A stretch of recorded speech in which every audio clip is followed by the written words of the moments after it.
4 31 32 53.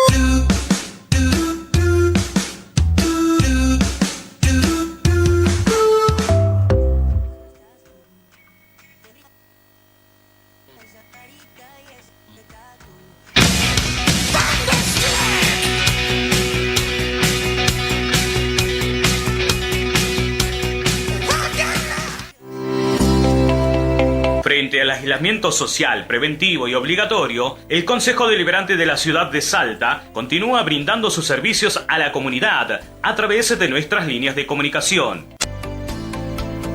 Un consejo más cerca tuyo.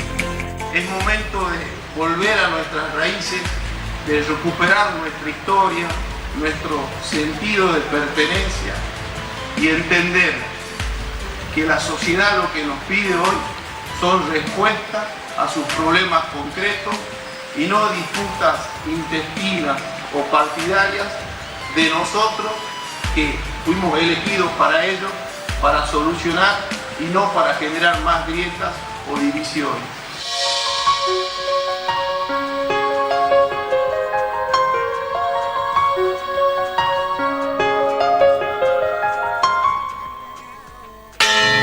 La llegada de septiembre en la ciudad es siempre un mes de emoción para todos los salteños. Cuando escuchamos las campanas de la catedral, significa tiempo de fe, de esperanza, tiempos del milagro. Rezar la novena cerca de la catedral siempre significó el encuentro, la alegría de estar juntos, que tenía su momento más emocionante con la llegada de miles de peregrinos de los más diversos y distantes lugares de nuestra provincia. Ese enorme sacrificio de caminar y caminar hacia nuestros santos patronos debe ser reemplazado hoy por el sacrificio de rezar la novena y orar desde nuestras casas o desde nuestras parroquias más cercanas. Este año la pandemia nos exige un desafío a nuestra fe. Demostremos que podemos estar unidos celebrando el milagro aún sin estar cerca. Es importante que celebremos el milagro cada uno de su casa, sin trasladarnos, sin correr riesgos. Por eso les pido a todas las vecinas y vecinos de Salta que nos hermanemos en un acto de amor y de empatía por el otro. Si me cuido yo, cuido a todos. Que el Señor y la Virgen del Milagro nos den la fortaleza para no bajar los brazos, la templanza para entender que debemos ser responsables y la fe que necesitamos para sentir que si nos comprometemos, esto también pasará.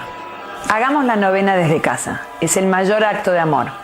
Sé que cada uno de su lugar, desde cada rincón de la provincia, rezando al Señor y a la Virgen del Milagro, pidiéndole fortaleza y pensando que vamos a estar mejor, que con su protección saldremos adelante. Un feliz milagro para todos.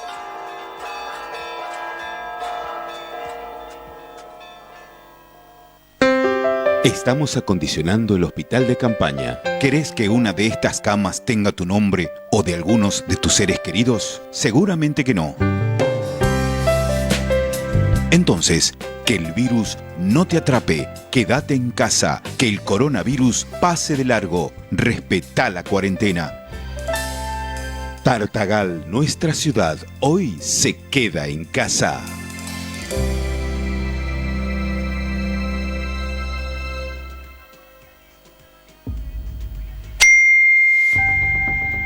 Hola, ma.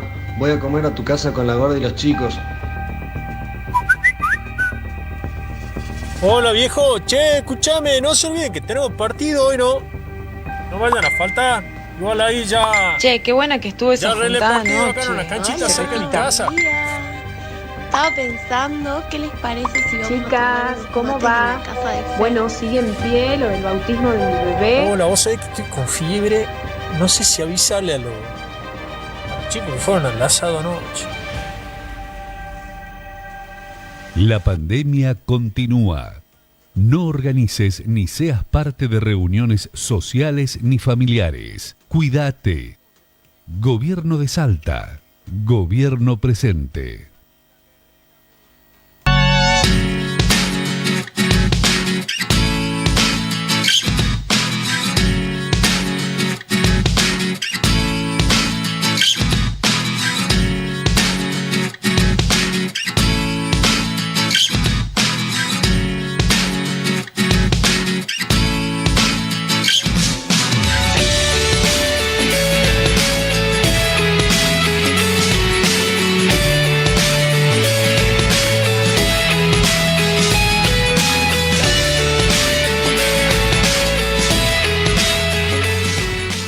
Por eso les digo, mis queridos chiquipíos, a seguir laburando verbú con papas fritas y good show.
Hola, ¿qué tal? Buenas tardes. Les doy la bienvenida a un nuevo programa de Vermut con papa frita. Mi nombre es Sergio Vargas y este programa va a ser un programón porque tenemos invitados con los que queríamos hablar desde hace tiempo.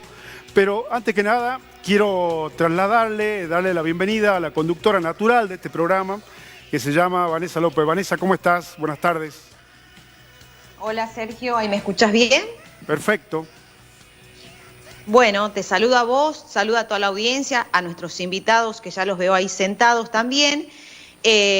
Un lunes atípico para comenzar porque los ánimos no son de los mejores en Salta con la situación sanitaria que está atravesando la provincia, pero sobre todo porque esta pandemia nos toca ya muy de cerca y sobre todo a los periodistas, yo que vengo del palo del periodismo deportivo, que hice 5 años de mis casi 13 años de periodista, los hice dentro de una cancha, cubriendo a los equipos de fútbol salteño. En menos de 72 horas, el periodismo deportivo de Salta ha perdido a 2 colegas, a Pablo Pandolfi por un lado, y hace unas horas nada más a Eduardo Chañe. Así que bueno, obviamente que a los 2 los conocía, no trabajé con ellos, pero Eduardo siempre ha sido un gran colega y muy solidario, digamos, conmigo, así que bueno, me apena mucho que ambos hayan fallecido de esta manera, con enfermedades preexistentes ambos, con diabetes y por supuesto que ante una pandemia y un virus de estas características se hace muy difícil que el cuerpo de la población en riesgo pueda resistir y pueda aguantar. Pero si te parece, Sergio, arranquemos con la noticia, que no solo es para Salta, sino que es a nivel nacional y tiene que ver con lo que pasó anoche y este cacerolazo que vamos a ver en imágenes. ¡Que no mienta el gobernador! Oxígeno, Morán, perdimos a mi cuñado y a mi suegro en menos de 24 horas. Atiendan en el hospital, que no nos retiren el oxígeno, que se vaya González y Espinosa.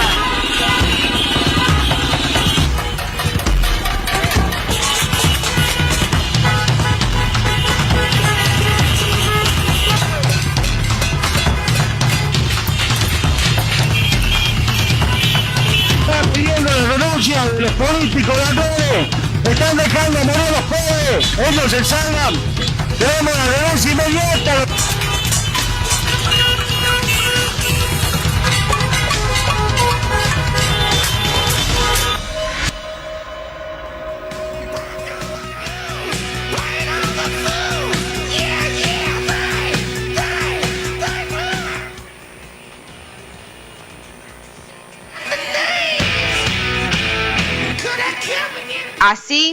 Así Sergio, con este masivo cacerolazo, en cacerolazo entre comillas, porque los oranenses se trasladaban en autos, obviamente para evitar el contacto entre unos y otros, manteniendo la distancia a través de los medios de transporte, pero con sus cacerolas dentro de sus autos. Y yo voy a arrancar entonces con el editorial del día de hoy, que hemos denominado en llamar ¿Es hora de volver al botón rojo en Salta?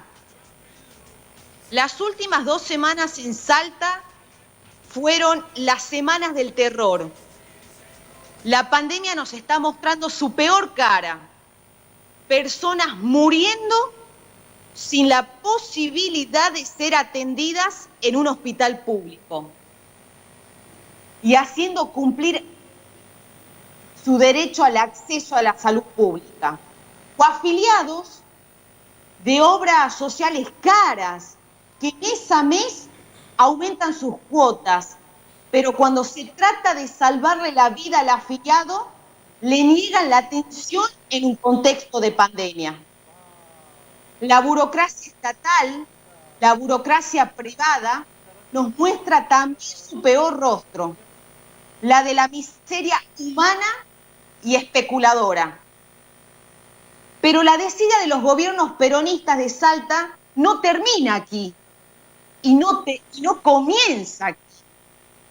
Los familiares de enfermos por coronavirus deben recurrir lastimosamente a las redes sociales pidiendo que los recuperados de COVID-19 puedan donar plasma y salvar a los infectados. O peor aún, aparecen de manera desesperada las cadenas de oraciones para que los enfermos no sean abandonados por el sistema de salud. Yo me pregunto, ¿a los políticos de Salta no les da un poquito de vergüenza no haber gobernado durante décadas para mejorar la calidad de vida de los salteños? Pero retomo mi pregunta inicial sobre la posibilidad de apretar el botón rojo en Salta. Desde el inicio de la pandemia, nunca se cumplió con las 6 semanas de cuarentena.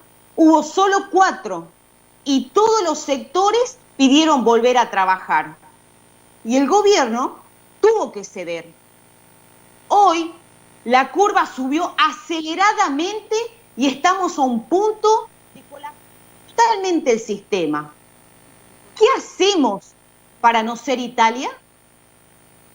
Los expertos insisten en testeos masivos y el aislamiento obligatorio, pero la provincia ¿tiene el presupuesto y los insumos necesarios para los testeos masivos? Otro ejemplo es la India, que fue el país en el mundo con más contagios en un día, 80.000, y no volvió atrás, porque se iban a morir más personas por otras causas que por COVID, ya que su economía fue la que más cayó en el mundo, un 27%. Pero el resto de las patologías no se fueron de vacaciones. Personas que debieron ser operadas nunca se operaron.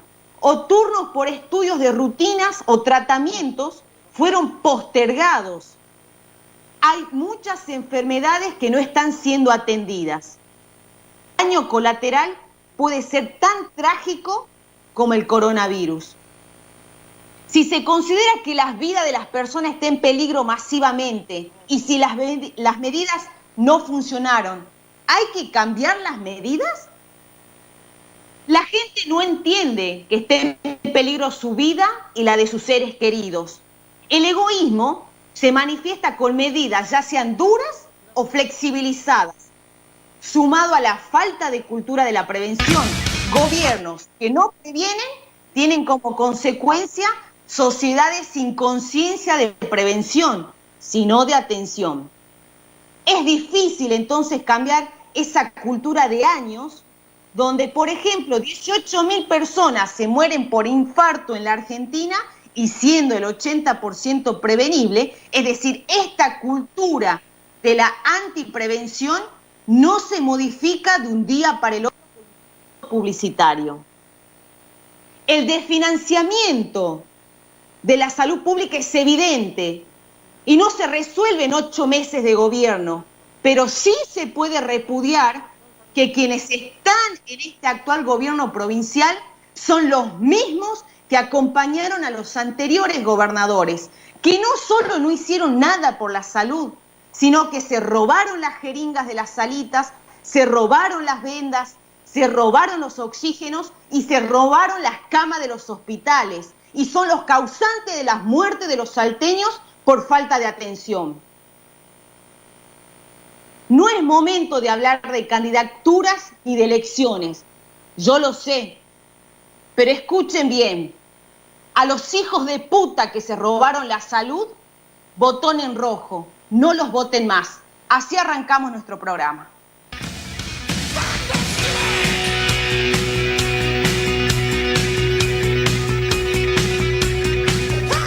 Bueno, muchísimas gracias por haberse llegado hasta el canal.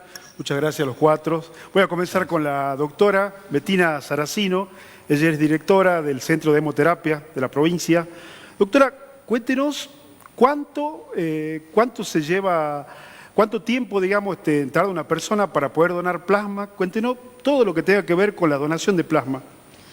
Bueno, para empezar, en realidad es importante, sobre todo para no crear falsas expectativas, que el tratamiento con plasma es un tratamiento experimental. No está probado que sea eficaz, por eso se está haciendo dentro de un ensayo clínico nacional. En distintas partes del mundo se está haciendo esto porque, bueno, al día de hoy no existe ningún tratamiento que sea 100% efectivo, ¿no? Entonces, bueno, es una opción terapéutica que se está estudiando a ver, bueno, si realmente es beneficiosa. Bueno, a raíz de la invitación desde la Dirección Nacional de Sangre, que depende del Ministerio de Salud de la Nación, para que el Centro de Hemoterapia participe de este ensayo, se solicitó la autorización al Ministerio de Salud Pública y el 7 de julio empezamos a hacer la primera recolección de plasma en una abogada jovencita que se había enfermado en España, ya había donado plasma en España y bueno, volvió a su provincia y quiso ayudar a más salteños, ¿no? ¿Tiene datos de la cantidad de gente que está donando plasma? Sí, por supuesto. Al día de hoy ya son más de 35 donaciones que se han hecho. Y bueno, ayer tenemos el orgullo de decir que ya pasamos las 100 unidades transfundidas. Porque a cada paciente, de acuerdo al peso, se le extraen entre 2 y 3 unidades, lo cual puede beneficiar a 2 o 3 enfermos. Y bueno, y es importante que la gente sepa que así como entran las unidades, se distribuyen, no hay ningún tipo de preferencia. Acá lo único que prima es el criterio médico de los médicos que evalúan a los pacientes y solicitan al centro. Y bueno, y al día de hoy, como te decía, de esas 100 unidades, el 70% se ha transfundido en el sector público, mayoritariamente en la zona norte, en Orán y Tartagal, y el resto en el sector privado de clínicas de acá de Capital. Bueno, también lo tenemos acá al diputado provincial por el Partido Obrero, Claudio del Pla. ¿Cómo le va, Claudio? ¿Cómo está usted? Muy bien. Claudio, por estos días usted presentó un proyecto de ley en la Cámara de Diputados para que de alguna manera, digamos, la gente que está en la primera línea de la trinchera en la lucha en contra del COVID-19 puedan hacerse los hisopados. Hubo toda una discusión en la Cámara de Diputados, prefirieron en principio, y eso quiero que usted me lo aclare, en principio prefirieron votar el omnipuerto y no que se hisopen a los trabajadores de la salud. Pero lo que decían los diputados que no apoyaban su iniciativa es de que usted no le contó toda la historia. Y la historia es que también, digamos, conjuntamente con esta posibilidad de que se puedan hisopar, también se pase a planta permanente a los trabajadores precarizados de la salud. ¿Es así? Sí, mirá, bueno, lo que es falso es que lo planteó recién el martes pasado. Por ejemplo, por citarte alguno, el 6 de julio, hace 2 meses clavado, se discutió la ley Silvio en la Cámara de Diputados. Yo presenté mi dictamen. La ley Silvio lleva el nombre de ley Silvio porque Silvio fue el primer enfermero muerto por COVID. Y entonces en el Congreso salió una ley que tiene, a mi modo de ver, muchas limitaciones. Una ley declarativa, es una ley para cuidar a los trabajadores de la salud, que sin embargo no es taxativa, es enunciativa. Y la ley tiene que ordenar, si no, no pasa nada con la ley acá. El doctor me lo va a decir enseguida, pero quiero decirlo así. Entonces, esta es una ley. Entonces yo dije, bueno, presento mi propio dictamen, hace 2 meses. El dictamen decía testeos quincenales, universales, seguimiento individualizado del estado de salud del trabajador de la salud. Porque ya nacionalmente vimos cómo no solo los tenemos que proteger porque están más expuestos que nadie, punto 1. Punto 2, también son unos agentes transmisores porque van de la pública a la privada y a los geriátricos. Entonces son agentes transmisores importantes, de los cuales hay que cuidarlos especialmente. Y tercero, son los que nos tienen que cuidar. Es decir, ahora, ¿qué estamos discutiendo hoy? El centro del colapso del sistema sanitario, en principio, no son los aparatos, aunque puede que también falten aparatos. Son las personas que manejen los aparatos, son los médicos. Entonces, no es que lo planteé el martes pasado, lo planteé ya en un dictamen en ese momento, ¿no es cierto? Y además, en el 15 de marzo planteé un proyecto de ley que planteaba el problema de la cobertura de toda la vacante enorme con la cual arrancamos esta pandemia en el área de salud. Es decir, que lo planteé hace mucho y no fue sobre tabla.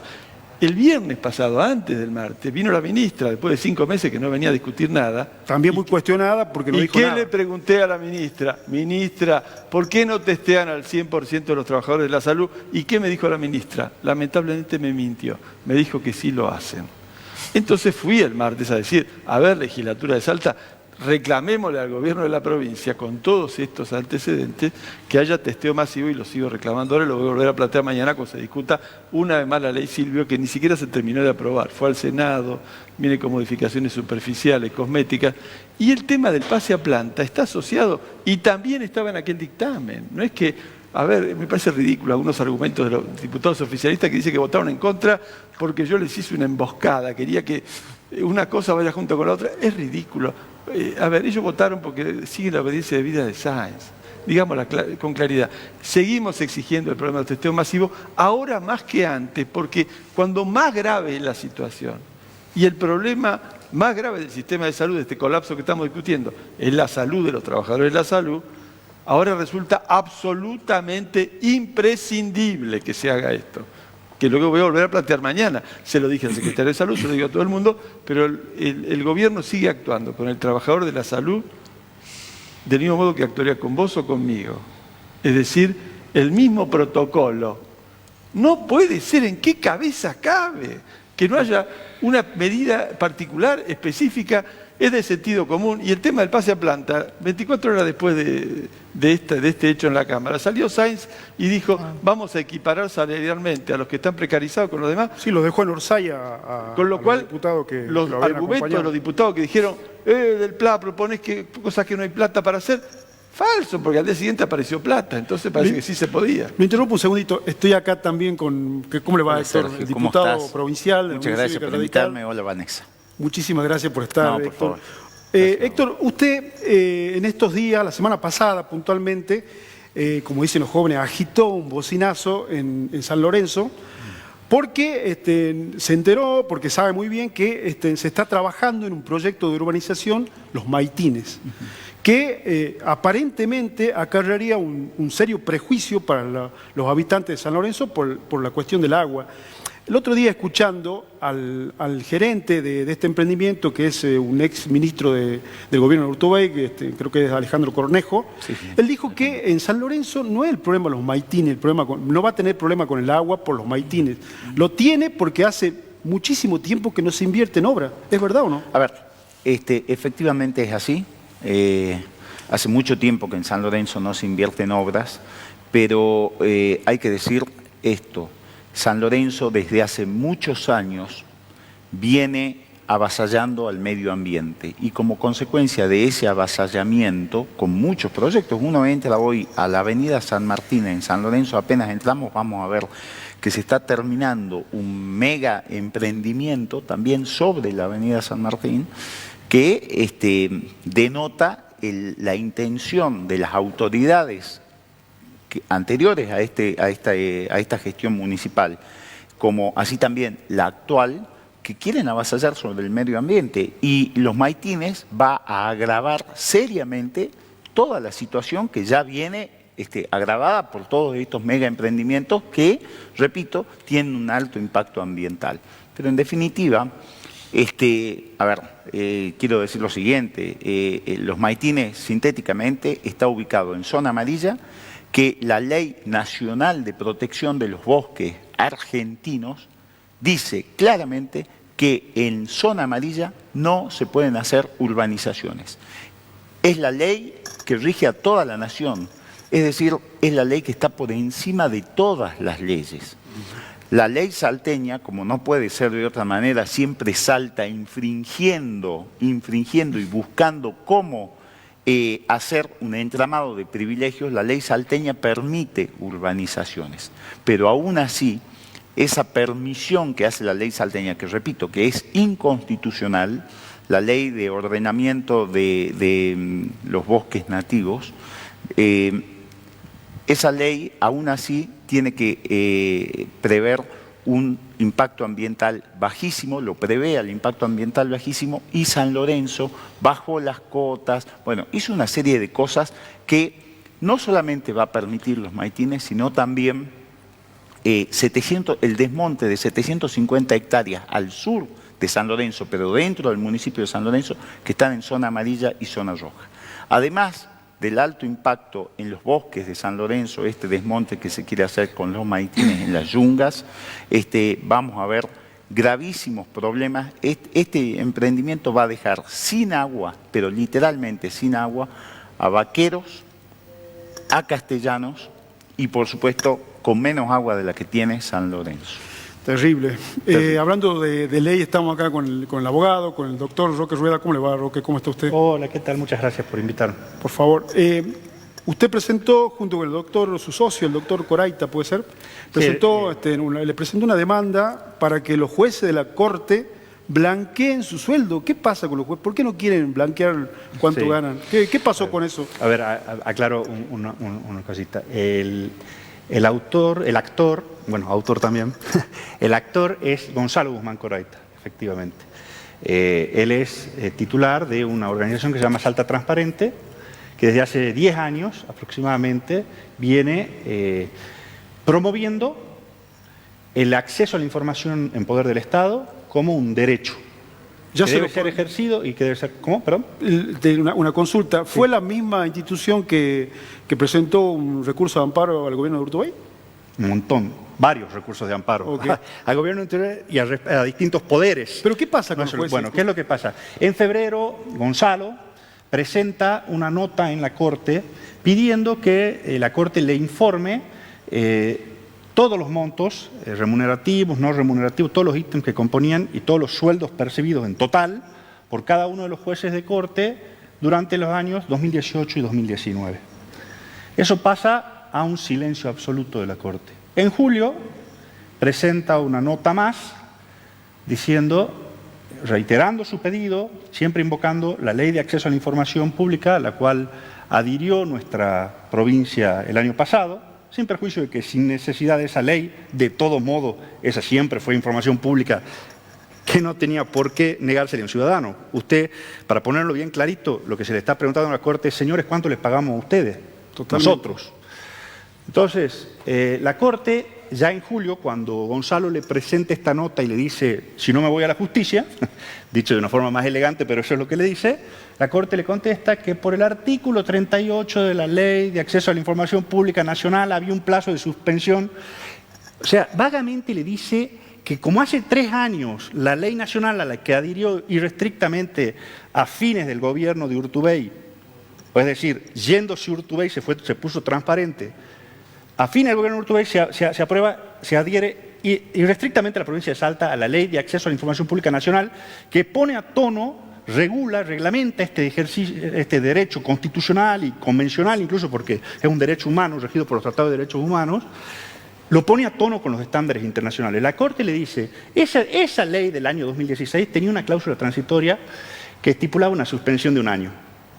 Nada más. Esa es la respuesta, como diciendo, entendeme que te estoy diciendo que acá en Salta, por esa ley, nosotros también tenemos 1 año. Una cosa indigna de La semana no pasada, solo de un tribunal de justicia, de un abogado de primer año de la facultad. La semana pasada hubo una audiencia de mediación, pero Claro. lo dejaron haciendo sombra como los boxeadores. Ustedes no fueron. Claro, es así. ¿Qué pasó? En ¿Cómo realidad sigue? es así. Bueno, sigue la historia. Definitivamente, entonces, con Gonzalo, yo soy el letrado patrocinante de Gonzalo, de Gonzalo Guzmán Coraita. Presenta el amparo, el juez del amparo, el juez original, dice que se le corre traslado al fiscal de Estado. Nosotros nos oponemos, decimos, acá no es la provincia la que está demandada, es la Corte. No, bueno, pedimos que se emita dictamen, que emita dictamen también el Ministerio Público, la Fiscalía de Cámara tendría que haber sido, terminó dictaminando el fiscal de Corte, Eduardo Silvester, por subrogancia. Pedimos que se expida sobre el tema, porque era evidente que el demandado es la Corte y el fiscal de Estado es un funcionario de la órbita del Ejecutivo que representa a la provincia, pero jamás a la Corte. El juez y el fiscal de Corte insisten, entonces nosotros lo que hacemos es presentar una nota directamente en la Corte diciendo, miren señores jueces de Corte, esta es la causa, esta es la carátula, esta es la radicación, preséntense a defender las atribuciones de la Corte porque ustedes son un poder que tiene el deber de velar por su propia independencia. No se presentan. Entonces llega la feria. En la feria, el doctor Araníbar, que era el juez de Cámara, el juez del amparo, se retira en feria y se elige un nuevo juez de feria, que es el doctor Rodríguez Pipino. El doctor Rodríguez Pipino lo primero que hace es citar una audiencia de conciliación invitándola a la Corte. A esa audiencia de conciliación es a la que la Corte no se presentó el viernes, con lo cual ya esto quedó en estado de dictar sentencia. Una cosa que me interesa enfatizar muchísimo. El tema de fondo, es decir, que los señores jueces de Corte se crean con derecho a decirle a un ciudadano que no le va a decir cuánto le pagamos, es una cosa de loco. Lo pongamos así. Ahora, lo que ha pasado en este juicio después es, no sé si más grave. ¿Qué es esto? Es eso, por lo menos consentimiento, pero ya hay muchos indicios que es un acuerdo previo, de que la Corte sea representada por el fiscal de Estado. No solo porque es una violación evidente a la independencia del Poder Judicial, consentida o buscada o acordada por el Poder Judicial, sino que además, todos los días, en la Corte, el fiscal de Estado representado en la provincia litiga contra miles de ciudadanos. Con lo cual, ahora todos esos ciudadanos están litigando contra el abogado de la Corte. Claro. Esa es la gravedad que tiene lo que se ha decidido.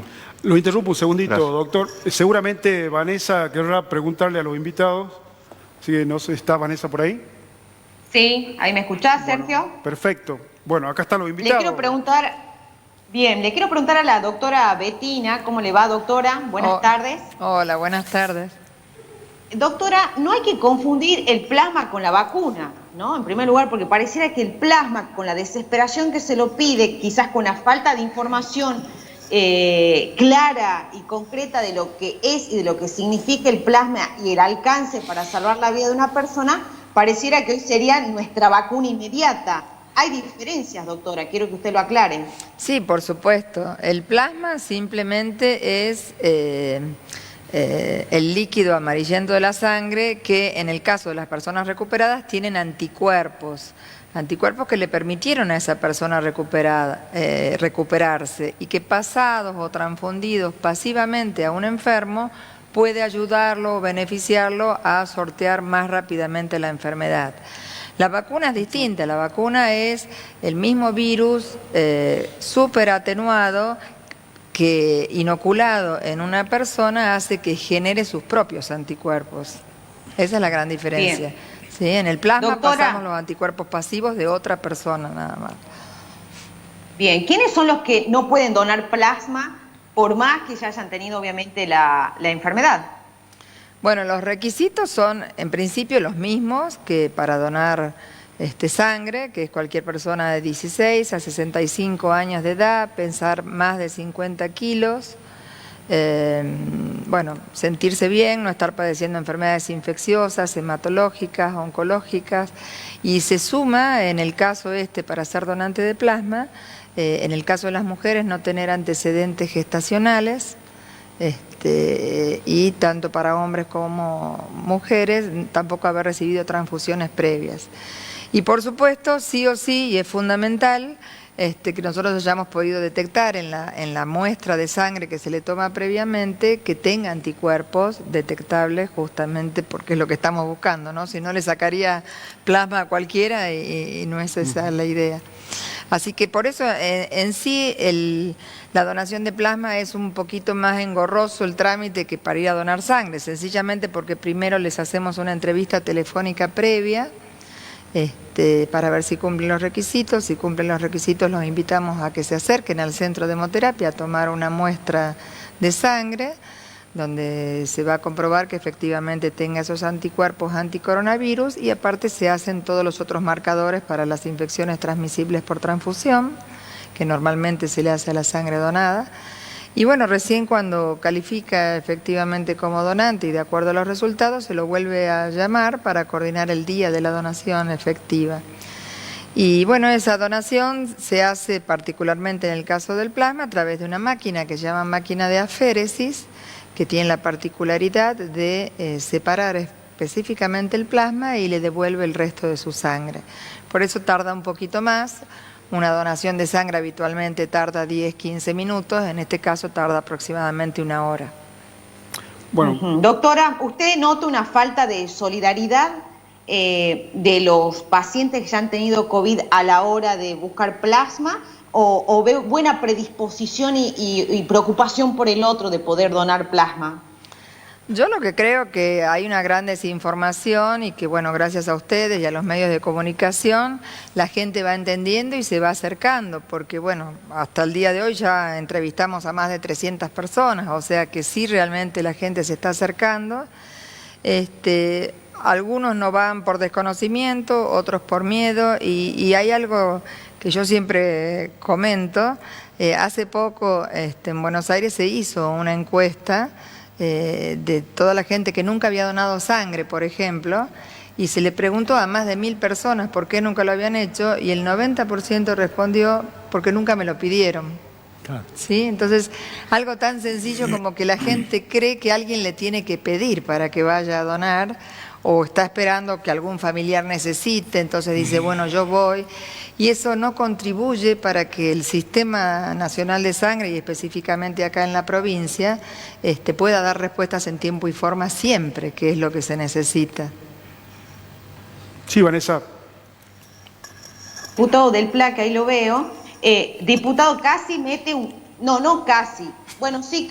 metió un gol de media cancha con el proyecto el otro día en la Cámara de Diputados, de los testeos masivos, pero sobre todo, diputado, hay una falta de liderazgo dentro de la Cámara de Diputados. Esto no le hubiera pasado al Indio Godoy, estoy segura de eso. No, yo creo que hay un liderazgo, es el de Sáenz. Sáenz tiene una mayoría... Bueno, pero está Tuti Amat, digamos. Sáenz armó una mayoría de 38 diputados que además no la ganó en las elecciones. Tiene 38 que no obtuvo en las elecciones, sino que hay como 10 que fueron electos por el Frente de Todos y antes de asumir ya estaban en bloques que se llaman, Sáenz Conducción. ¿Cierto? Vos te votan por el Frente de Todos y antes de asumir ya sos miembro de un bloque que se llama Sáenz Conducción. Es una estafa. Es decir, primero que la población sepa que hay una mayoría relativamente automática, por eso actuaron así, no porque estén locos, sino que están subordinados, ¿no es cierto? Y que además no es legítima, no la obtuvo en las elecciones.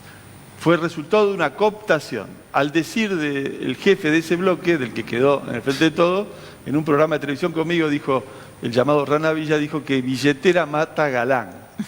Y eso es lo que explica que haya 10 diputados que eran del Frente de Todos, lo dijo él, no yo, ¿no es cierto?, que estén ahora en el bloque oficial. Es decir que hay una mayoría que no obtuvo en las elecciones y que actúa disciplinadamente, tan disciplinadamente que están perdiendo el sentido común, porque podrían haber abierto el debate, ¿no es cierto?, incluso proponer modificaciones en el proyecto. Lo que no quisieron es discutir. Ahora, esto de no discutir es de la ministra de Salud también, que tardó 5 meses en venir a la Cámara de Diputados. No quiere someter al debate público sus posiciones. Eso es toda una conducta. El tema de los testeos es un viejo tema de debate, ¿no es cierto?, que se lo planteé, por ejemplo, al ministro Villada, después de los primeros 40 días, creo que estaba presente, cuando vino Villada y era presencial, después de los 40 días de más restrictivo control, yo le dije, ¿cómo saben ustedes que no hay circulación comunitaria si no testearon nada? Y los que saben dicen que hay que testear para ver todo lo que es la circulación que no tiene de personas que no tienen síntomas, para poder prever y anticiparse. Salta tiene 1/3 de los testeos que tiene Jujuy. Para ser trazado y aislamiento. Es decir, un testeado en Salta, por cada testeado en Salta hay 3 jujeños que han sido testeados. Así es. Fue una política oficial, por lo tanto no es un accidente lo que pasó el martes pasado, sino que la ministra no quiere discutir su política. Testear no quieren desde el inicio, no tienen como política el testeo desde el inicio, e incluso la cifra que nos dieron de cantidad de reactivos que tienen era alrededor de 10.000 para un mes. 10.000 para un mes. Por lo tanto, es una cifra muy menor en relación a la aceleración de los casos. Es decir, que lo que pasó el martes no es que le faltó muñeca a alguien dirigiendo la Cámara, esa es la política de Sáenz. Tan es la de Sáenz que se dio cuenta 24 horas después que tenía que hacer algo porque había chocado con una... Mirá, este fin de semana hubo cacerolazos de repudio y de reclamo en Orán, pero en las redes sociales, cosa que no armamos nosotros, sino que fue la reacción de la gente, el miércoles y todo esto fue enorme, al punto tal que a la noche del miércoles Sáenz ya salió a decir de que iba a equiparar salarialmente, que no es lo mismo que pasar a planta, a los trabajadores. Tuvo que decir algo frente a un repudio popular. Mira, yo contesté ese día 20 reportajes en todos los pueblos de la provincia, porque en todos los pueblos de la provincia, en muchos de los cuales no está la organización del Partido Obrero, la gente salió a repudiar a sus diputados. Así fue, ¿entendés? Entonces, esta es la realidad. Sí. Ahora, Sergio, le quiero preguntar a Héctor, que está ahí. ¿Cómo estás, Héctor? ¿Qué haces, Vanessa? ¿Cómo estás? Hoy está programada, no puedo confirmarlo, pero que el mismo cacerolazo y esta movilización que se produjo en Orán sucede en Salta Capital. Yo le pregunto a los que están ahí, al diputado del PLA y a vos, Héctor, ¿participarían hoy de esta movilización si se da en Salta? A ver, yo lo que te quiero decir es lo siguiente. Advierto, como vos lo dijiste en tu editorial, que estamos en una coyuntura política clave para la provincia. Creo que estamos en una situación, y el martes 1 de septiembre del 2020, en el que ocurrió lo que todos sabemos que ocurrió en la Cámara de Diputados, donde se le denegó al personal de salud el testeo masivo, pero se aprobó el Día del Peregrino, el Día del Inmigrante Italiano, y se declaró de interés público el ovnipuerto, es decir, la agenda de la política de Salta está definitivamente disociada de la realidad, con un alto índice de corrupción, como lo acaba de exponer acá el doctor Rueda, donde la justicia es la que blinda de impunidad a la política. Creo que es un momento decisivo en el que claramente hay que apoyar las protestas de la gente, que no hace más que expresar su disconformidad. Si los salteños hubiésemos expresado nuestra disconformidad hace muchos años, hasta décadas, te diría Vanessa, no estaríamos en la situación que estamos viviendo hoy, donde esta élite política y económica que gobierna la provincia desde hace más de 3 décadas, como también lo dijiste en tu editorial, que se ha llevado todo, desde las jeringas en los centros de salud hasta inmuebles importantísimos, como es el caso de la Ciénaga. Pero nos han robado también la democracia. En Salta nos han robado la democracia y los salteños la tenemos que recuperar. Y todas las protestas que hagamos, claramente que apuntan a eso. Y es bueno que suceda. Sí, una cuestión. Sí, mira, es muy importante que la población tome la iniciativa, porque de arriba para abajo, lamentablemente, estamos muy mal. Totalmente. Doy 2 ejemplos. Los obreros mineros de esta provincia tienen un protocolo, porque en todas las empresas mineras hubo paros para que haya protocolo. Y tienen PCR de subida y de bajada a la mina, porque lo impusieron ellos como una acción colectiva. Han hecho una contribución a la salud pública enorme, los obreros mineros, que a diferencia de Jujuy, que tiene 350 contagiados, no tienen esos protocolos. Es decir, ellos arrancaron su derecho y la protección de su familia y la de todos los pueblos en donde viven, porque ellos van y vienen de los pueblos, si no hubieran sido grandes contagiadores, con una acción, con una iniciativa desde abajo para arriba. El pueblo de Durán ha tomado iniciativa de abajo para arriba que se traduce en el reclamo de medidas, en el reclamo de oxígeno, de médicos, de esto, de lo... No se ha quedado pasivo y está muy bien que no nos quedemos pasivos frente a una situación de colapso sanitario.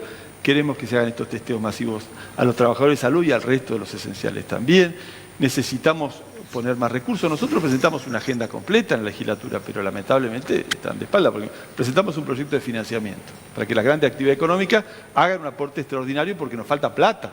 Para atender. ¿Por qué no se hace más teteo? ¿Por qué no hay más reactivo? Entre otras cosas, porque se tiene un criterio restrictivo en materia de recursos. Sí, bueno, pero entonces, por otro lado se pagan 16 millones de dólares de contado efectivo. O sea, cuando le autorizamos en la Cámara de Diputados que pueda ir a refinanciar esa deuda, se designan 2 jueces más en la Corte de Justicia de Salta cuando se inicia la pandemia. Hoy la Corte de Justicia de Salta tiene la misma cantidad de jueces que la Corte Suprema de Justicia de los Estados Unidos. Un montón de nuevos gastos. Una idea más, que es muy importante y tiene que ver con la crisis, que creo que tenemos, si vamos a reclamar, reclamemos medidas de salida. Hace falta centralizar el sistema de salud en un solo comando. Y esto lo planteamos el 15 de marzo, no ahora, pero el hecho de que las clínicas rechacen pacientes, que laboratorios privados, como ha denunciado el propio gobierno, no notifiquen a tiempo casos positivos. ¿Cómo vos podés manejar la salud, que es una sola y mucho más en medio de una pandemia, si no tenés un control de todos los recursos instalados? Bien, el negocio diputado, privado no puede ser prioritario ahora. Ahí lo interrumpo, diputado, y le quiero preguntar también a Roque, que está ahí. ¿Cómo estás, Roque? Hola, ¿cómo estás? En cifras, Roque, ¿cuánto se incrementa en dinero el presupuesto en la justicia de Salta con estos nuevos sueldos? Porque, a ver, yo estoy en la provincia de Buenos Aires y el miércoles es probable, porque ya no es tan seguro, esté Alberto Fernández en la provincia de Salta, ¿sí? Llegue el presidente a Salta. Sí.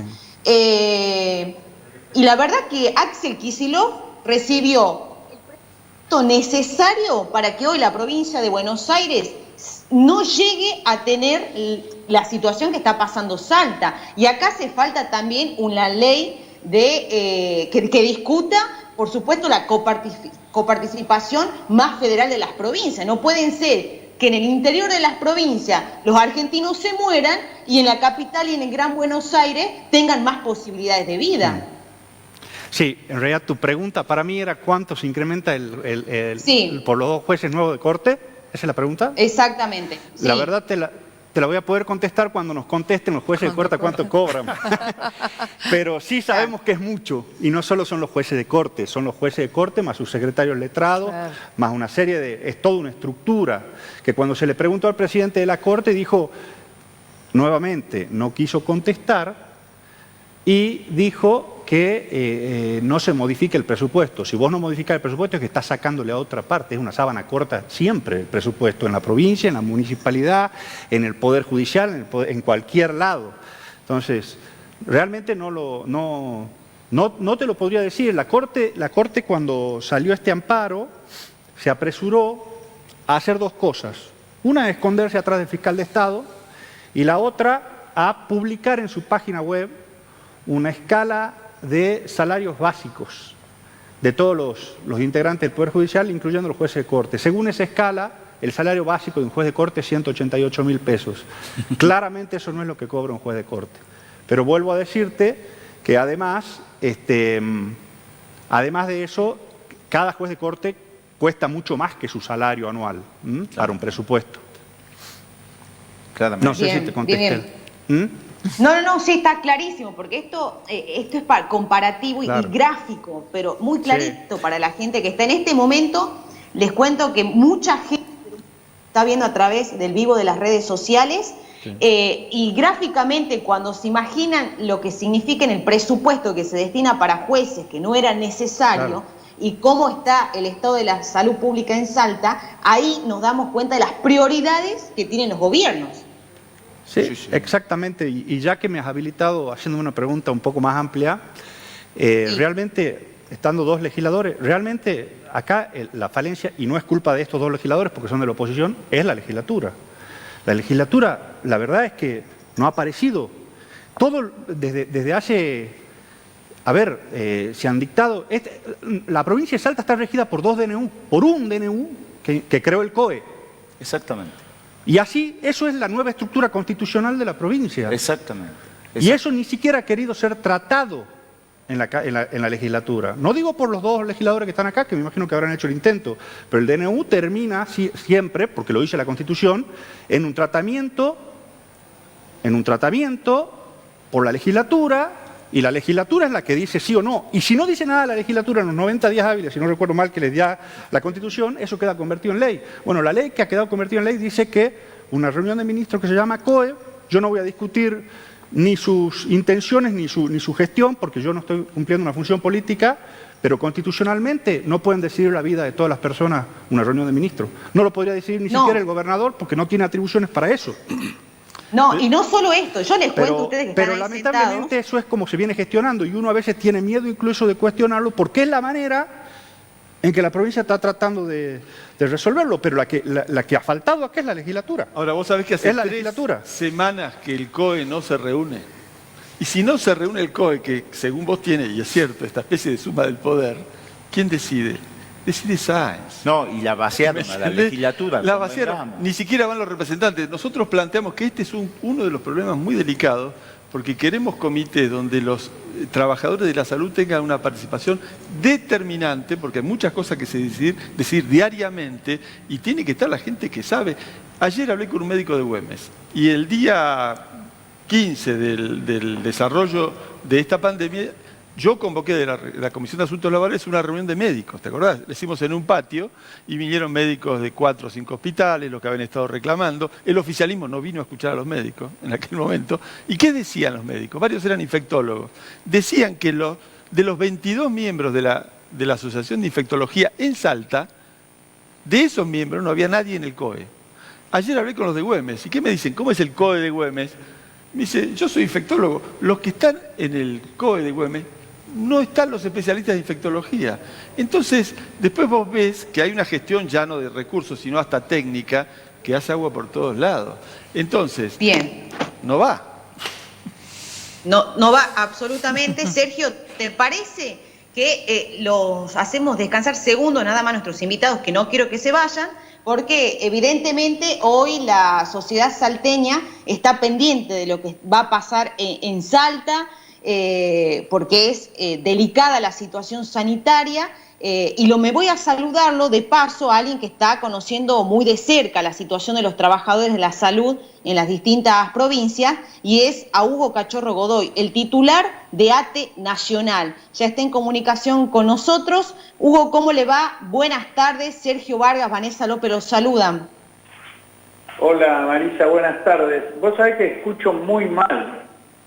A ver si le mejoramos el sonido Hugo? ¿Ahí me escucha mejor? Sí, ahí la escucho mejor. Bueno, Hugo, le pregunto, ¿está hablando para Salta, para un medio de Salta, donde lo está escuchando una audiencia salteña? Usted esta mañana en una entrevista que le hacía aquí en Buenos Aires me decía que las dos provincias más complicadas son precisamente Salta y Jujuy en cuanto a la situación de los trabajadores de la salud, y de hecho en el Carmen, una localidad de Jujuy, falleció por COVID el secretario general de ATE. ¿Qué novedades tiene al respecto y cómo hoy usted analiza esta situación, Hugo? Sí, la verdad es que tanto en Salta como en Jujuy las políticas sanitarias que se desarrollan no están a la altura de las circunstancias. Es más, tuvimos que realizar esfuerzos para que tanto en distintos organismos del sector privado como son los ingenios se hagan respetar los protocolos y se trabaje haciéndolos con cuidados extremos para con los trabajadores. Se dieron situaciones muy graves, ¿no? En el Libertador General San Martín, por ejemplo, en la provincia de Jujuy, hemos tenido la situación de que en esa localidad era la mayor localidad con casos de COVID, cuatriplicando al resto de la provincia, y la mitad de los contagiados en esa localidad eran del ingenio Ledesma, lo cual demostraba la absoluta desconsideración de la familia Blaquier para con los trabajadores, porque se trabajaba allí sin ningún tipo de respeto a los protocolos que deberían establecerse. Hubo que intervenir desde el gremio de la Federación Azucarera Regional y del gremio local para que el Ministerio de Trabajo de la Nación, el Ministerio de Salud de la Nación pudieran ayudar, la Superintendencia de Riesgo de Trabajo pudieran ayudar para ponerle obligaciones a las patronales.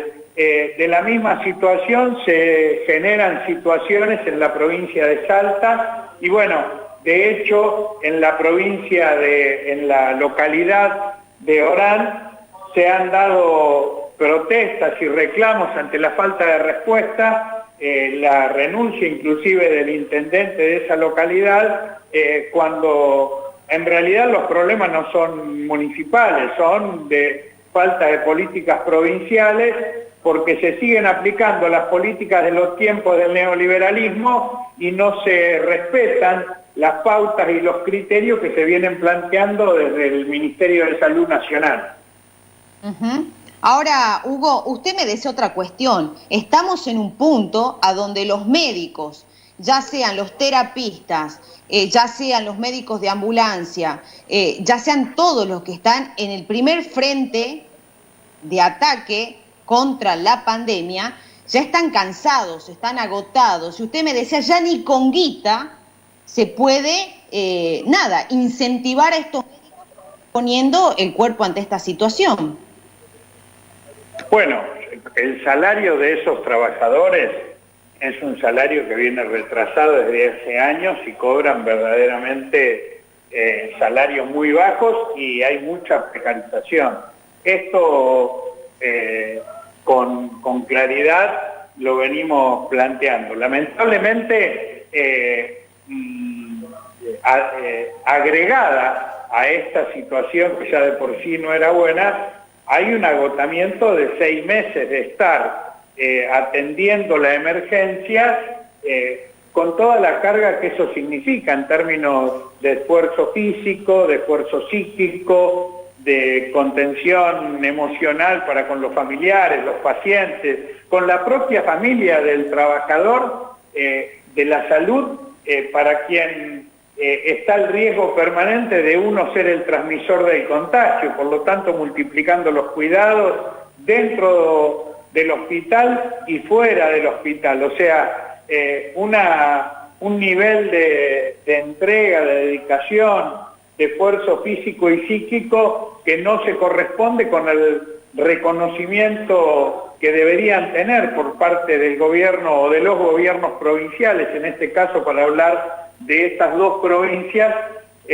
y que esto no es bueno porque cuando se produce este cansancio, cuando se produce este decaimiento anímico, lo que se caen son las defensas y esto facilita la posibilidad de contagio. Y cuando se genera y se multiplica el contagio entre los trabajadores de la salud, es cuando se afecta al conjunto de la población. Por eso es que nosotros le reclamamos tanto al gobierno nacional como a los gobiernos provinciales que así como en un momento el esfuerzo principal fue habilitar camas, habilitar infraestructuras, hospitales de emergencia,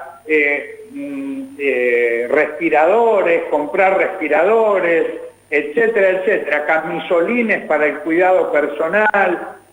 Ahora es momento de que la prioridad no esté en lo material de la infraestructura o de la ropa, porque eso está cubierto. Ahora necesitamos poner el esfuerzo en el recurso humano, en las trabajadoras y los trabajadores, en cuidarlos, en generar mecanismos de respeto pleno del protocolo, de rotación del personal y obviamente también de compensaciones salariales para el sector que más esfuerzo está poniendo.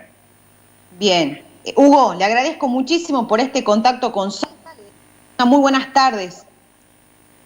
Buenas tardes a ustedes, muchísimas gracias por el llamado y un saludo a toda la audiencia y particularmente a las trabajadoras y trabajadores del Estado que están poniendo lo mejor de sí para enfrentar este momento tan difícil que atravesamos los argentinos y las argentinas en un mundo que también padece los mismos problemas.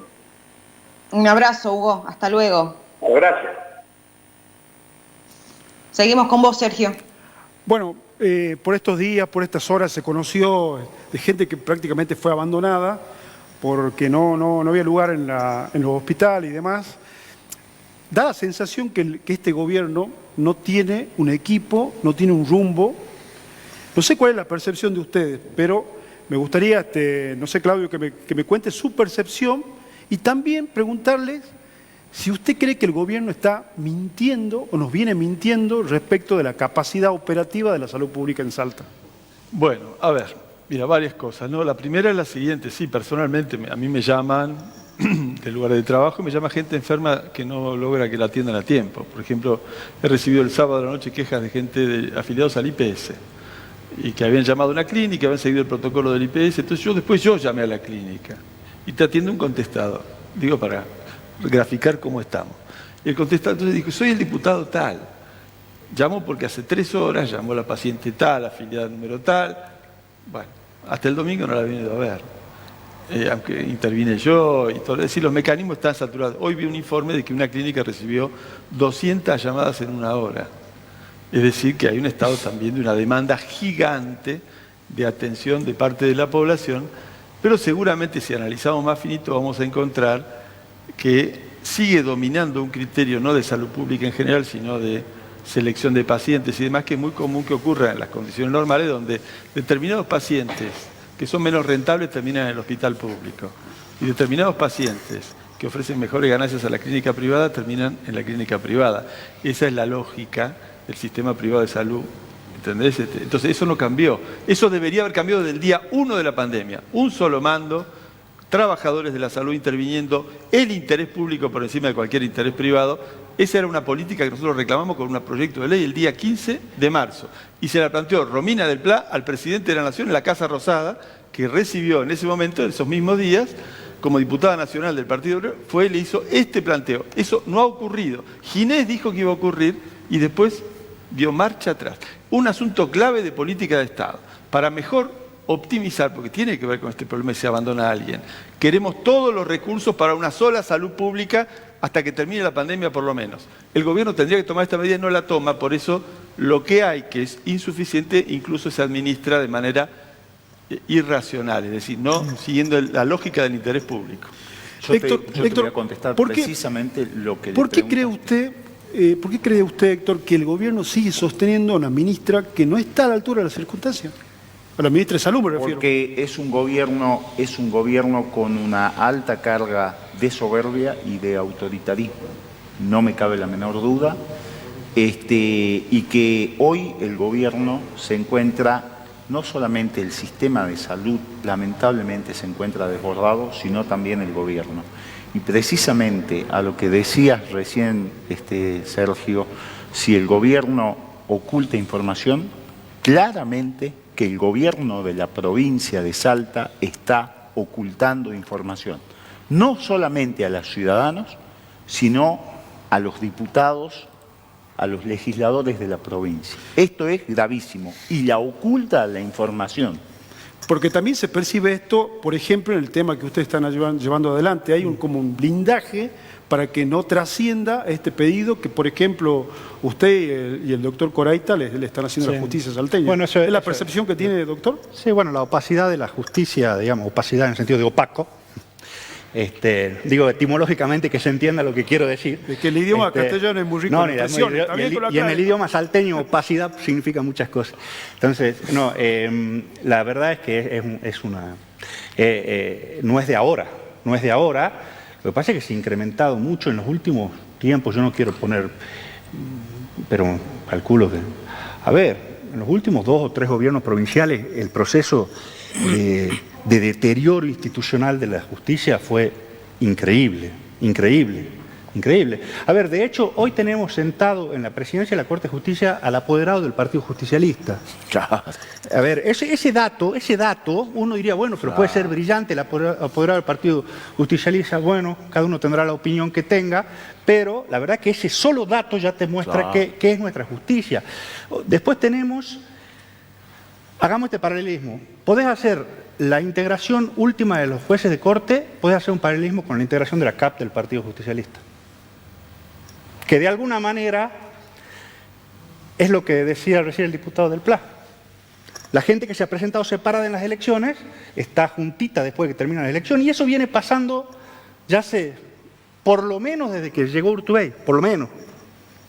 ¿Hay una justicia para pobre y justicia para rico? ¿Usted Bueno, la percepción sin duda, que tiene porque más allá del tema del gasto, que acá se mencionó, la objeción principal que nosotros hemos hecho a esta ampliación de la Corte es el problema de garantizarse la impunidad. ¿Sí? Eso es así.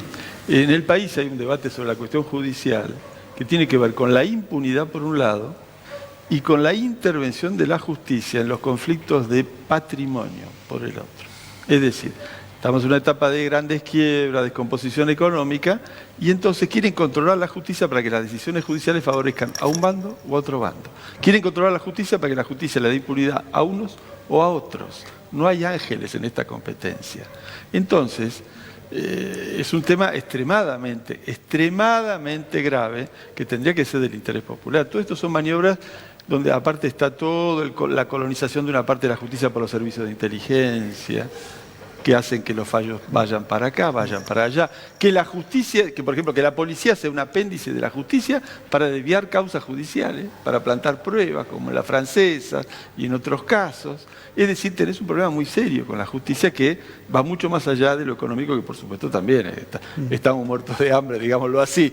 Hay que poner los nuevos jueces, una enorme estructura. Seguro que no, y lo nombraron creo que en marzo, fue al inicio de la pandemia, si bien simbólico. Sí, que logramos que se postergue esa decisión de nombrar los dos jueces de la Corte unos 2 meses, 3 meses, pero bueno. Sí, pero efectivamente, más allá de que por supuesto lo económico es importante, no es lo más importante en el caso. Lo más importante en el caso es una concepción del poder, es una concepción de lo que es, para qué sirven las instituciones de una democracia, es la concepción del rol que juegan, por ejemplo, los senadores. Yo, por ejemplo, he visto que todos los nuevos jueces de corte les han dado acuerdo, senadores que habían sido votados supuestamente como los grandes opositores.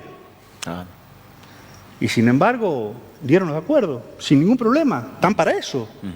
Cuando uno cumple una función como senador o diputado, se debe ya a su función. Seguramente lo debe estar viviendo el diputado Chivar. Diputado, ustedes, tres diputados de la Unión Cívica Radical fueron elegidos, 2 son más saencistas que Sáenz, y quedó usted solo. ¿No es así? No, de ninguna manera. Los 2 diputados del departamento de San Martín están cumpliendo cabalmente su condición de diputados opositores. Hubo una sola votación en la que se apartaron de la decisión que adoptó la mayoría de la oposición, que fue una votación que se discutió artículo por artículo, la facultad de renegociación de la deuda que se le otorgó al Poder Ejecutivo. Pero después hemos estado muy compactos, y la verdad que me parece que... Eso es muy saludable. Sí, definitivamente saludable. No, hoy la oposición es definitivamente compacta, compartimos muchos criterios, conversamos entre todos los diputados de la oposición, y me parece que esto es muy importante que ocurra para el control que se le debe hacer al gobierno del oficialismo, y fundamentalmente porque le hemos dicho por dónde había que ir desde el inicio de la pandemia. Le hemos dicho mediante una carta abierta al gobernador: estamos a su disposición, vienen tiempos muy difíciles, convoque a la oposición. Y el gobernador, en esto de la soberbia y el autoritarismo, siguió haciendo lo que a él se le ocurría: aumentar el número de jueces de la Corte, reformar el proyecto de reforma de la Constitución, una serie de proyectos. Ahora vienen por las PASO, y de eso nos tenemos que empezar a preocupar. Sí, Vanessa. Ahí te interrumpo, Héctor, y también Sergio, porque quiero que dé un último mensaje la doctora, digamos, antes de despedir a nuestros invitados, porque ya me ven, estoy con la diputada nacional Dolores Martínez, diputada del bloque Evolución Radical de la Ciudad de Buenos Aires, y quiero, por supuesto, un último mensaje de la doctora, de la directora del Centro de Hemoterapia de la provincia de Salta. Bueno, el mensaje básicamente es que aquellos que se recuperaron realmente se acerquen al centro de hemoterapia, que sepan que en el caso de que realmente tengan los anticuerpos detectables, su plasma puede ser una opción terapéutica para aquellos que no están pasando la enfermedad bien, y sobre todo puede acortar la evolución de esa enfermedad y evitar que lleguen a asistencia respiratoria mecánica. Así que, aquellos que realmente se recuperaron y que quieran donar, saben que tienen que pasar 14 días desde que le dan el alta, o si no le han hecho la PCR, pueden ser 28 días desde la finalización de los síntomas. Que llamen al 421-5020 para dejar sus datos. Después un profesional médico los va a llamar para hacer una entrevista telefónica previa, y sería la forma de entrar en el sistema. Los que todavía no ubican dónde está el centro de hemoterapia, que es un lujo para los salteños este centro, estamos en Bolívar 687, que es Bolívar casi esquina Entre Ríos. Perfecto. Gracias, doctora, por estar en nuestro programa. Gracias, Héctor, Roque y Claudio. Gracias a vos, Vanessa. Gracias a ustedes. La saludo inmediatamente a la diputada nacional Dolores Martínez. Muy buenas tardes. Sergio Vargas y Vanessa López la saludan. ¿Cómo está usted? Hola, Sergio, Vanessa, muy buenas tardes. ¿Cómo están? ¿Todo bien por acá? Bueno, diputada, ¿cómo se defiende la democracia y las instituciones en tiempo de pandemia y desde el Congreso de la Nación? Bueno, nosotros particularmente creemos que se defienden adentro del Congreso, trabajando, llevando propuestas, promoviendo el diálogo y el consenso, y déjenme decirles que esa es la línea con la que hemos venido trabajando desde que asumió el gobierno y particularmente desde que comenzó la pandemia. La verdad que si algo caracterizó a la Cámara de Diputados es el haber podido trabajar de esta manera. Por supuesto que no sin diferencias con respecto a algunos temas, o sin matices, o sin conflictos, incluso hacia adentro. En mi caso pertenezco al espacio de evolución de la UCR y dentro de lo que es el Congreso Nacional formo parte del interbloque de Juntos por el Cambio y le decía, no sin matices o sin diferencias, incluso hacia adentro de nuestro propio interbloque. No fue fácil durante todos estos meses trabajar entendiendo que, por ejemplo, un sistema remoto, un sistema virtual podía ser la llave para que el Congreso siga funcionando. También hemos tenido diferencias hacia adentro, pero como le digo, la forma de sostener a nuestra democracia y a nuestro sistema es para nosotros siempre buscando puntos de acuerdo.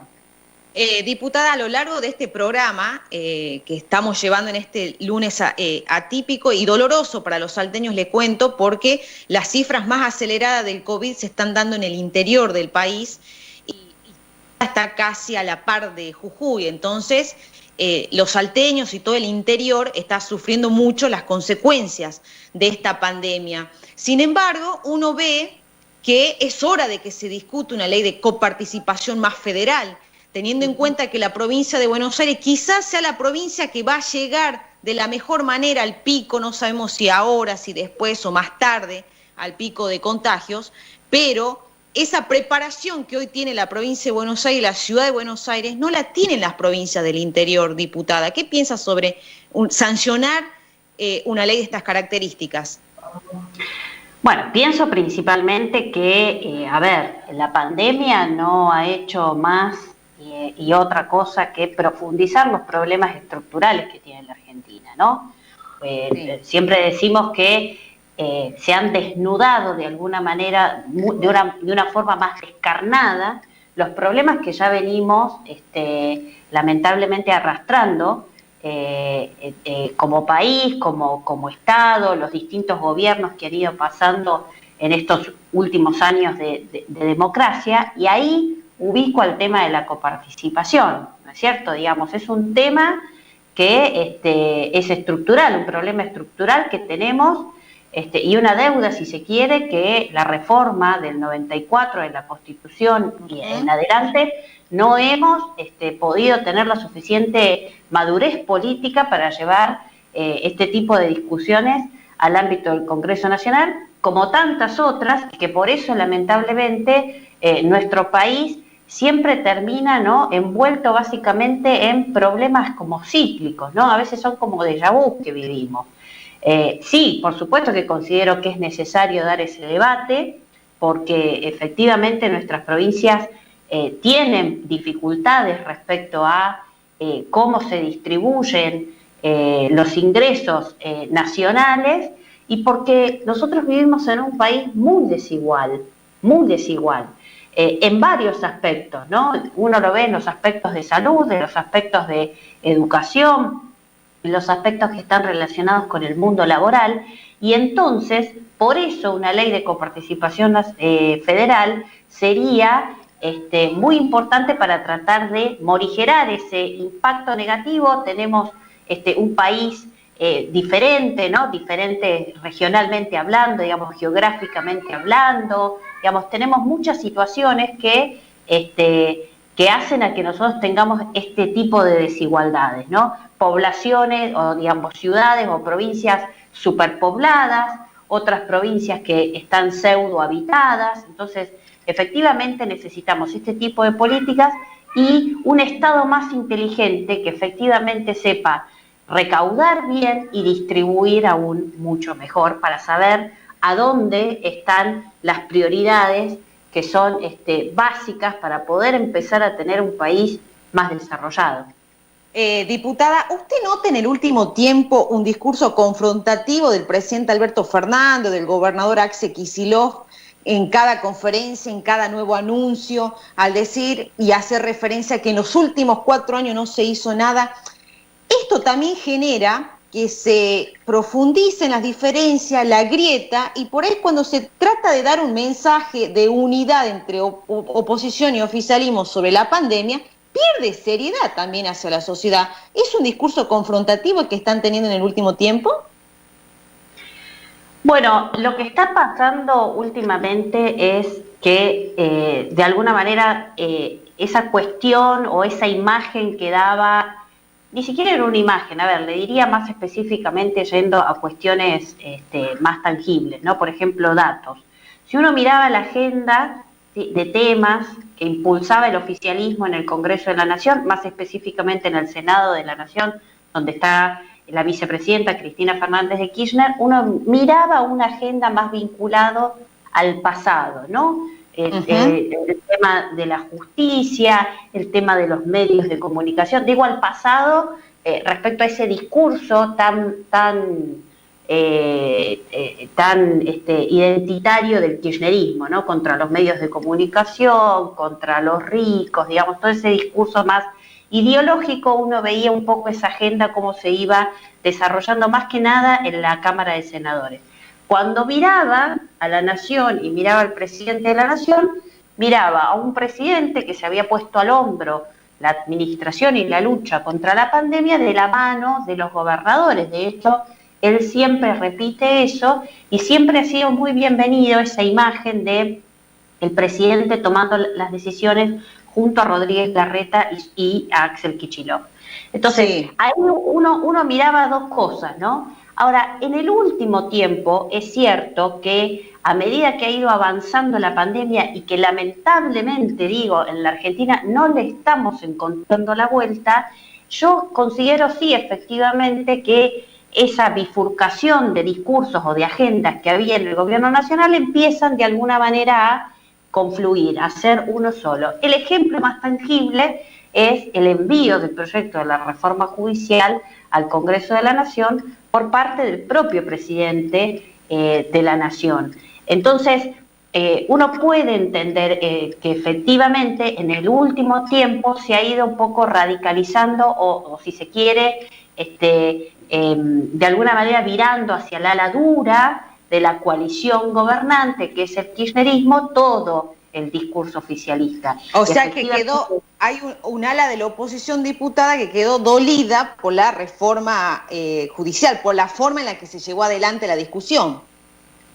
No, sin lugar a dudas, nosotros creímos siempre que no era oportuna esa reforma judicial, que no era clara tampoco, porque puedo decir esto una vez que ya transcurrió la primera parte del debate, que ha sido en el Senado de la Nación, pero al principio no se sabía si era el proyecto del gobierno, si era el proyecto del oficialismo con todos los matices que tiene dentro de su interior, si era el proyecto de Cristina Fernández de Kirchner. Finalmente ella dijo que no era su reforma, dijo el presidente que sí lo era, pero no se condice ese discurso con el momento de pandemia y de crisis que estamos viviendo, que él mismo dice que hay que poner sobre la mesa de cualquier otro debate que se pueda querer instalar. Siempre está primero que hay que atender a la pandemia. Entonces, un poco ahí se contradice el presidente. Lo que sí me parece que queda claro es que hay un plan que, más allá de la pandemia,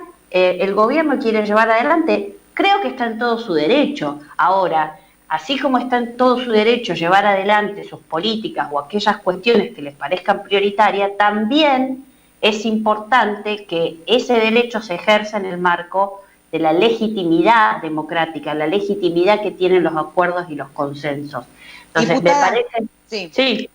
No, dígame. Termine la frase, por favor. No, que me parece que es muy importante que tanto el oficialismo, con sus objetivos sobre políticas públicas que quiere llevar adelante, como la oposición, ambos estamos en el derecho de que esos debates puedan darse y puedan garantizarse en un marco de confiabilidad que nos tienen que dar las instituciones, en este caso el Congreso Nacional. Le hago la última, diputada, y además ya me quedo corta de tiempo. ¿Usted cree que las convocatorias a marchas de sectores de la oposición tienen relación con este aumento de contagios en el último tiempo? Mire, yo no tengo básicamente esos datos estadísticos concretos. Es cierto, esto no es innegable, por lo menos por lo que explican los infectólogos y lo que explica la ciencia, que en aquellos lugares donde hay aglomeración de gente es más propenso el virus.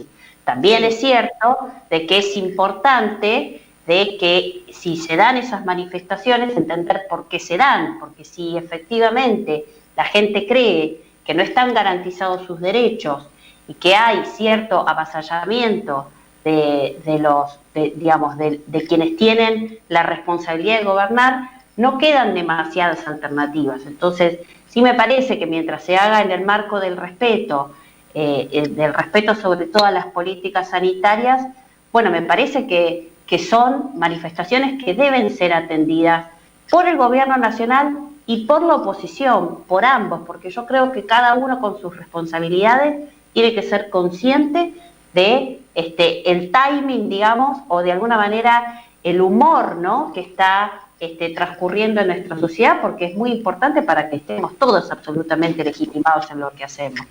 Perfecto. Diputada, le agradezco muchísimo este tiempo que haya traído y llevado su opinión a Salta. Esperamos poder escucharla prontamente. Le mando un abrazo grande. No, la verdad que les agradezco a ustedes y quiero aprovechar un segundo, Vanessa, para mandar un fuerte, digamos, acompañamiento a todos los salteños. Yo soy también del interior, soy catamarqueña, conozco el norte, sé de las dificultades que se enfrentan en las provincias del norte. Me parece que es muy importante llevar tranquilidad, que sepan que cuentan con diputados y senadores y un Congreso que quiere estar activo para poder paliar los problemas que trae esta pandemia. Muchas gracias, diputada. Un abrazo. Un abrazo, hasta luego. Sergio, llegamos así al final de nuestro programa. Bueno, evidentemente la hora y media que tenemos el programa pasó rapidísimo. Volando. Espero y nos quedó un montón. Espero que la hayan pasado bien, que hayan podido evacuar sus dudas. Así que bueno, seguramente nos estaremos viendo la semana que viene, Vanessa, por el Canal 10, como siempre, con El Aire es Nuestro, ¿no? Todavía El Aire es Nuestro. Ya veo que la semana que viene aparece una empresa Aire de Salta y nos empieza a cobrar el aire. Bueno, a cuidarse, sobre todo y más que nunca, quedarse en casa. Te mando un abrazo grande, Sergio, y también a toda la audiencia. Próximo lunes, si no tuve filtro en decir